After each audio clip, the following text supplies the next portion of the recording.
All right. Got some grinding. Some grinding and some grinding.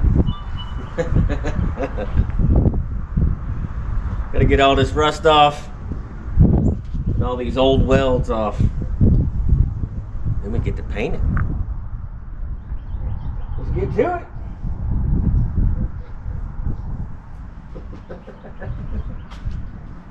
Oh, gotta put your shield on.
I don't know if you can hear me, but got my heater going over there. Kind of chilly in here, about 40 degrees. But got everything painted, put back together. Got the lower bars in, the super pivot in the rear.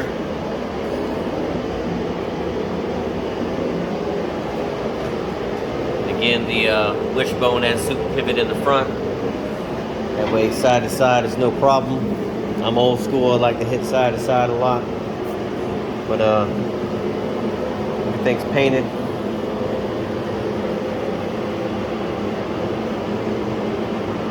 Looks pretty good.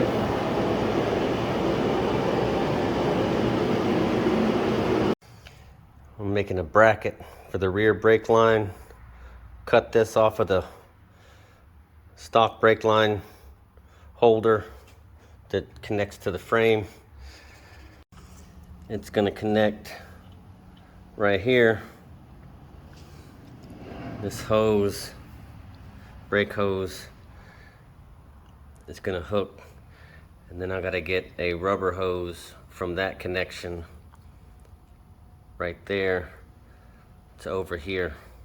There it is, mounted up. Had a custom brake hose made to go from there to there. Obviously need rubber hose because it's going to be, you know, fluctuating up and down. Can't have a steel hose there. But yeah, that's what it looks like. Now it's time to get this gas tank put in. We've got the gas tank installed. Also, my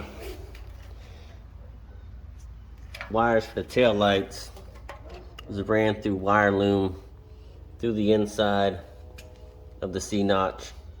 That way there's no zip ties or anything like that, and the wire will be protected at the same time. Plus the wires wrapped around inside of it with electrical tape all the way around it, all the way through it. So it's basically double protected. Whew. Now I gotta get the bed on. See what she looks like. One thing I just figured out, I don't know if this is only for the extended cabs with the infamous kit, but the bed rails, the cross members underneath that are connected to the bottom of the bed, they're hitting the top of the gas tank. So there's one like right here in this area and one right here in this area. So I have to take the bed back off and notch those out. So as you can see right here, across here is where that rail was hitting, and right here is hitting. About an inch, but I'm going to go 1.25 inches just so it has some extra clearance.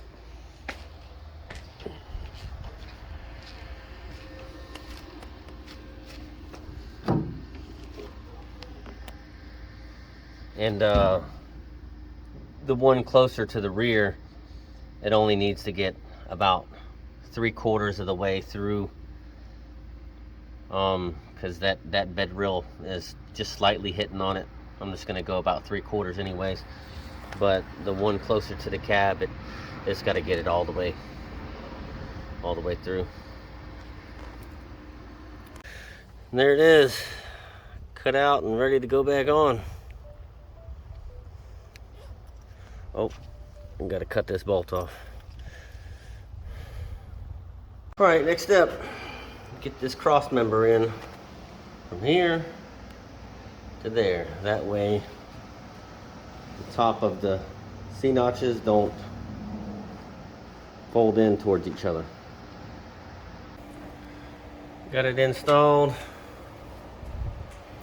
Now I've got to cut out this section, because when I hit side to side, my shocks hit. Don't know if my last video that I took got this, but I had to notch out the frame and the C-notch at an angle. My shock was hitting it when I hit side to side, so both sides are done. This is the piece I cut out. You can see right there my shock was hitting it, so hopefully I gave it enough clearance. Should have, but like I said, I like to hit side to side, so it's notched out. Now I'm gonna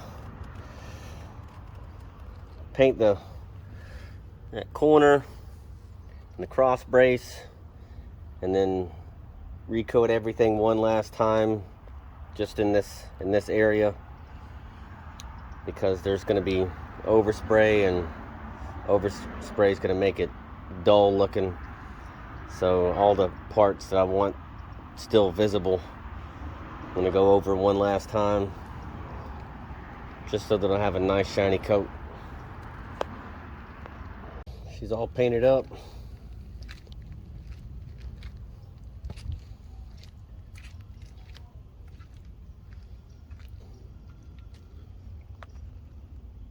Looking good. Let it dry and get the bed back on.